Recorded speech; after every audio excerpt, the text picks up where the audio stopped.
Hey, what's going on, everyone? Quick UFC 173 recap. Let me first talk about the shocking upset of Henderson, who is the top pound-for-pound fighter in the sport of MMA. TJ Dillashaw came in there and completely dominated him. Early on, he made a statement in this fight where he dropped Henderson with a big overhand right. And throughout the fight, he used excellent footwork, he used his speed, he used a variety of different attacks. He also switched his stances as well. And really kept Henderson guessing all night when he was feigning as well. So I can't say enough about the outstanding performance that TJ Dillashaw did in this fight. And to go along with that, he was up easily on the scorecards. Even CJ Ross, the infamous boxing judge who scored Mayweather and Canelo Alvarez a draw and gave Timothy Bradley the first fight over Manny Pacquiao, could even see that he was ahead on the judges' scorecards. That's how dominating he really was in this fight. And he actually finished Henderson in the 5th round of this fight. Incredible performance. Hats off to him. He's from Team Alpha Male, TJ Dillashaw.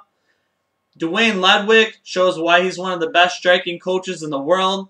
Flawless game plan for this fight. TJ Dillashaw and him did a lot of homework on Henderson. It definitely showed. What an outstanding performance. And credit to him for just beating a top pound-for-pound fighter. I can't say more about it. The next fight I want to talk to you guys about is between Daniel Cormier and Dan Henderson. Daniel Cormier completely dominated Dan Henderson throughout the fight. He took him down at will, was able to stay on top of him. And in the 3rd round, Daniel Cormier actually choked Dan Henderson and put him out cold. And like I said before the video, I think that Dan Henderson needs to retire. And that's no disrespect, because Dan Henderson is absolutely an MMA legend. Got some huge names on his resume that he's defeated. He's got nothing more to accomplish in the sport. So I'd personally like to see him retire, but it's really up to him. Nonetheless, still an MMA legend and lost to an excellent fighter in Daniel Cormier. Even though Daniel Cormier did beat old Dan Henderson, it's still a big name for UFC fans to recognize. So we're going to have to see what the UFC puts in front of Daniel Cormier next. The next matchup I want to speak to you guys about is Robbie Lawler. And we have him versus Jake Ellenberger. So Robbie Lawler completely dominated this fight. Ends up stopping Jake Ellenberger in the 3rd round. Robbie Lawler was able to get off his combinations and walk Jake Ellenberger down. I have some serious doubts about Jake Ellenberger, to be honest with you. This is the 2nd fight he didn't really look good in. He seems to be having a problem pulling the trigger. You saw that in the Rory McDonald fight and now in the Robbie Lawler fight.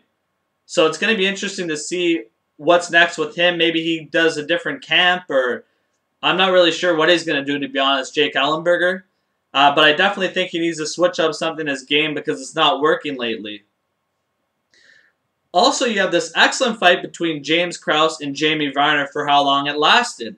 So James Krause is a guy, like I said, going into that fight, he was the underdog. He really came out against a veteran in Jamie Varner, landed an excellent leg kick that ended up hurting the ankle of Jamie Varner. And throughout the fight, he landed nice head kicks, leg kicks, some strikes as well. And James Krause is a very technical striker and a guy I really enjoy watching. An impressive performance against a guy in Jamie Varner. Like I said earlier, veterans, been in there with everybody in the sport. Not too many people thought James Krause would win this fight, to be honest. So you definitely need to check him out in the future. Very, very exciting fighter, especially if you like stand-up. He gives you crisp, technical stand-up all the time. And I can't wait personally for his next fight. And hats off to him for an excellent victory. Takeya Mizugaki and Francisco Rivera. Mizugaki ends up winning the decision. Lots of great striking exchanges throughout that fight. I personally enjoyed it. Takeya Mizugaki is a guy who's pretty interesting to watch. Very durable, a very exciting guy, and loves to strike. So I always like checking out his fights. Overall, a pretty good card in my opinion. Let me know what you guys thought on that. And thank you very much, guys, for tuning into the video. I appreciate that very much. And let me know if you guys want to see Daniel Cormier get a shot at John Jones next, or would you like to see Robbie Lawler get a rematch with Johnny Hendricks? So please let me know, guys, and thank you very much for tuning in and checking it out. Once again, appreciated.